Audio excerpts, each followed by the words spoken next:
Welcome to that Eurovision site, Eurovision with a slice of life, and I'm joined here by Tali. And Tali, tell us a little bit more about yourself. Hi, I'm Tali. I am normally based in New York as I finished studying music and theater there, but I'm currently in Luxembourg because of the Eurovision contest, which is super exciting. I've been living in Luxembourg for over 12 years, so like my whole childhood here. And before that, I was in Argentina, and before that, a bit in Chile as well. Um, so I've been all around the world, which is super exciting. My mom is from Israel, my dad's from Peru. So I'm like a cocktail of cultures. I've been doing music ever since I was 6. I started with classical piano and then I discovered singing and theater, and here I am.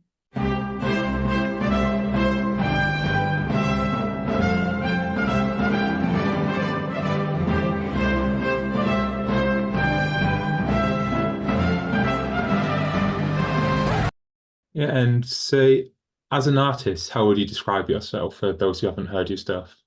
Yeah, so um my sound I normally say is like pop indie. It's my solo stuff normally is kind of like Maggie Rogers, Lizzie McAlpine, that kind of circle. And currently I'm working on an album, my debut album, which is with a new band called Blue Stripes. And that is more like Stevie Wonder, it's like funk jazz. So those are like my two main sounds. But for the Eurovision, we're doing this like really cool Latina, like move your hips type song, which is like not normally what I gear towards, but it's super cool. Like when I heard the song, I was like, this is the one. So those are like the three sounds at the moment for me. Yeah, as you've alluded to, Luxembourg back in Eurovision. Might test you here. Do you know the last time Luxembourg were in it? Like 30 years ago, It's Luxembourg 1993, so 31. How good is it to be 31. back? That's crazy. How It's an honor.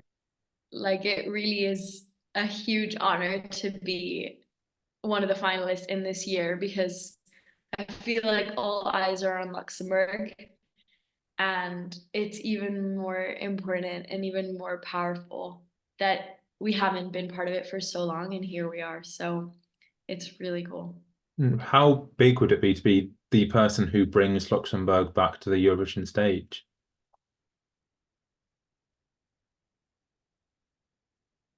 It's like I can't even imagine it, you know? Like it's like wow, like it's just hard for me to talk about it. I'd be speechless, honestly.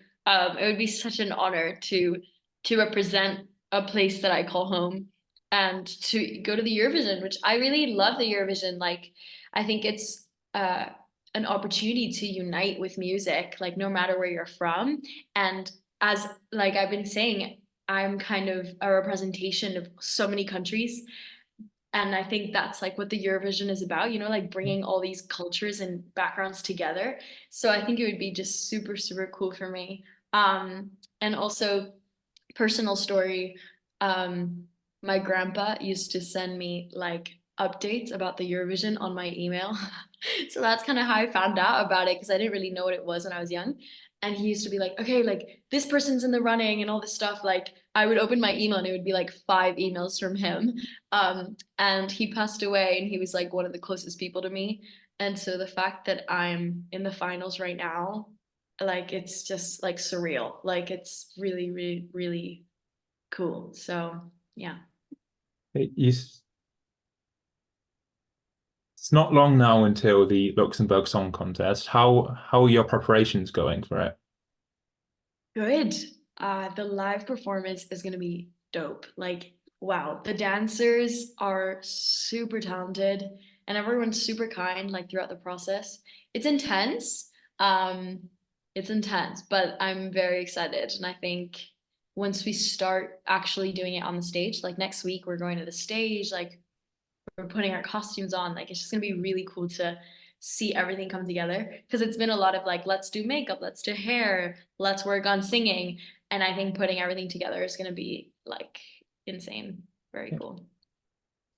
Is there any hints about what we might see on the Are there any hints about what we might see on the stage on the night, or are we keeping a tight ship up until then?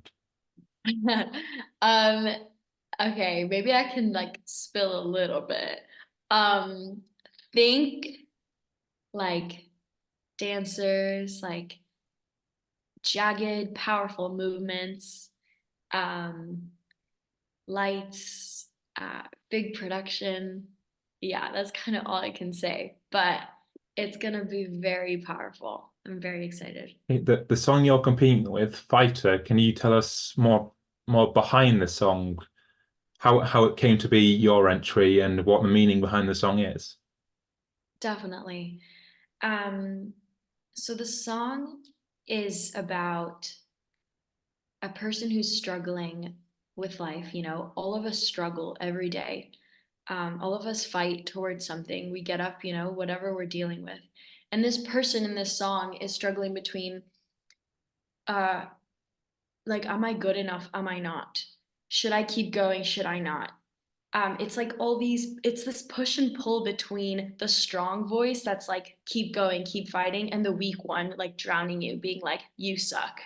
So I think it's so relatable. And just the lyrics alone, when I heard it, I was like, oh, I can't wait to sing it, you know?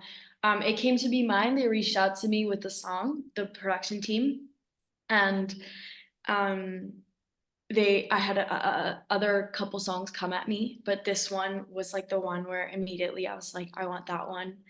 Um, and I think I chose it because of how powerful and universal the message is. And as a singer and actor living in New York, the struggle of this career and needing to keep going, you know, you walk into a room, there's 20 people that look exactly like you, brunette, green-eyed, all with their resumes waiting to be seen. And it's like the struggle to wake up every morning and know that you're meant to be doing this career is the reason why I'm here today. And it's the reason why, like, it's because of those moments that I kept going. And the song, that's like the central theme of it. So it just speaks a lot to me, and that's kind of how it came to be mine. It's a bilingual song, French and English. Is that something you've got much experience with, singing multiple languages? Yes, for sure. I speak 5 languages, and it's always been, I mean, I learned English at the age of 11. So before I only like sang in Spanish mainly. So for me, like singing in different languages is super cool. I've always wanted to do it. I want to do like an album in Spanish, like a bit more in French, you know. So it being bilingual is super cool. I don't normally sing in French, but singing in French at the studio was super was challenging, but I think my charm with like a bit of my accent, I think makes the song. And everyone's been telling me that their favorite parts are the French ones, and that's super cool to hear. Yes, Eurovision is a great stage for songs like that in multiple languages, and for Yeah. languages people wouldn't usually hear to get them out there, I guess. Yeah, I agree. Yeah. And I'm going to circle back to something you said earlier. I saw on your Instagram you did a really good cover of Hold Me Close by Connie Jacobs. You said it was one of your all-time favorite Eurovision songs. Yeah. First of all, that's really good taste. And second, Thank you. are there any others that stand out to you as amongst your all-time favorites? Wow. I, honestly, Cornelia Jacobs is like up there. Like I think she's like 10 times above the song Toy by Netta. I don't like love the song particularly, but I think the production is so cool. Um, so I think it just depends like what we're talking about. You know, I'm very like particular when I listen to music. Like, is the production cool here? Is the singer cool here? But Cornelia Jacobs like has it all. Like, I think it's incredible production and her voice, her rasp, her emotion. Oh, I could talk about that song for years. So yeah, it's definitely my ultimate favorite. So when the national final format came around, did you know straight away, I want to go into this, I want to apply to this, or did it take some time for you to come to a decision? Yeah, interestingly enough, I had no clue about it. And then 8 different people sent me a text message and were like, you have to apply. This is in the newspaper. Like, please send an audition. And I was like, in New York. I was like, okay, like let's do it. And so I sent my audition and here I am 6 months later. So yeah, it was through friends and like family um members that kind of sent me the information. While I've got you here, is there anything you'd like to say about maybe people who won't know you and just a message you want to get out to them? Yeah, I think if you have a passion that you want to do, like do it. Like I know it sounds cheesy because all these artists always say it, but really, you're gonna regret your whole life if you didn't do what you actually wanted to do in your heart. So if there's something that you're doing that you're not happy with, quit and go do what you actually want to do because life is too short to do it. Um, and I really think that if you don't risk it, then you're never gonna know. At least risk it, put all your eggs in that basket, go for it. If you don't make it, if you don't do it, if you're not making money, quit. That's fine. Figure it out. But like try it, do it. So that's kind of what I would say is just do it. Do your passion. Go for it. Okay, so I think we're going to call it there. Thank you so much for joining us and good luck next Saturday. Thank you so much, Daniel. Nice to meet you. Nice to meet you today.